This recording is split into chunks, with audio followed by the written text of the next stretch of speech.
அண்மை செய்தி. சென்னை அண்ணா அறிவாலயம் தேனாம்பேட்டை சிக்னல் அருகே பிற்பகல் 12 மணிக்கு திறக்கப்பட வேண்டிய மதுக்கடை காலையிலேயே திறக்கப்பட்டு சட்டவிரோதமாக மது விற்பனை நடைபெற்று வருகிறது. அதன் விவரங்களை வழங்குவதற்காக நமது செய்தியாளர் வினோத் இணைந்திருக்கிறார். அவரிடம் கேட்கலாம். வினோத், வணக்கம். கூடுதல் விவரங்கள். வணக்கம் சையத். சென்னை அண்ணா அறிவாலயம் தேனாம்பேட்டை சிக்னல் அருகே உள்ள மதுக்கடையில் காலை முதலே மது விற்பனை என்பது தொடங்கி மக்களிடையே பெரும் அதிர்ச்சியை ஏற்படுத்தியுள்ளது. சென்னை அண்ணா அறிவாலயம் தேனாம்பேட்டை சிக்னல் அருகே உள்ள மதுக்கடையில் காலை முதலே மது விற்பனை என்பது தொடங்கி ஜோராக விற்பனை நடைபெற்று வருகிறது. குறிப்பாக 12 மணி அளவில் தொடங்க வேண்டிய மதுக்கடைகள் விற்பனை தற்போது அதிகாலையில் இருந்து தொடங்கியிருப்பது மக்களிடையே பெரும் அதிர்ச்சியை ஏற்படுத்துகிறது.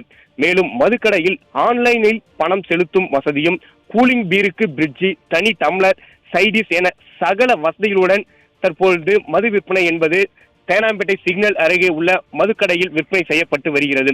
மது வாங்குவதற்கு கையில் பணம் இல்லை என்றால் ஜிபேவில் பணம் செலுத்தலாம் என அங்கு இருக்கக்கூடிய ஊழியர்கள் தெரிவிக்கக்கூடிய காட்சிகள் தான் தற்பொழுது நமக்கு கிடைத்திருக்கிறது. அதாவது கூலிங் பீர், சாப்பிடுவதற்கு இதமான குழி பணியாரம் உள்ளிட்ட சகல வசதிகளுடன் கூடிய மது விற்பனை என்பது தற்பொழுது நடைபெற்று வருகிறது. மது விற்பனை அனைத்தும் காவல்துறையினர் அருகில் இருந்து கொண்டும் மது விற்பனை என்பது நடைபெற்று வருகிறது. திமுக ஆட்சியில் சட்ட ஒழுங்கு பிரச்சனை எப்படி உள்ளது என்பதை தற்போது இந்த மது விற்பனை வெட்டம் வெளிச்சம் போட்டு காட்டுகிறது. குறிப்பாக 150 ரூபாய் விற்கப்படக்கூடிய குவார்ட்டர் 220 ரூபாய்க்கும், 160 ரூபாய் விற்கக்கூடிய குவார்ட்டர் பீர் 230 ரூபாய்க்கும் விற்கப்படுவதால் மது பிரியர்கள் கூட நிம்மதியாக மது குடிக்க முடியாத நிலைதான் தற்போது நிலவி வருகிறது.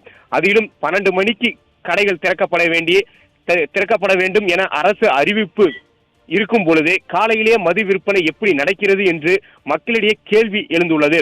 காலையிலேயே மது விற்பனை என்பது தேனாம்பேட்டை சிக்னல் அருகே, குறிப்பாக அண்ணா அறிவாலயம் அருகே உள்ள தேனாம்பேட்டை சிக்னல் அருகே மது விற்பனை என்பது படு ஜோராக நடைபெற்று வருகிறது.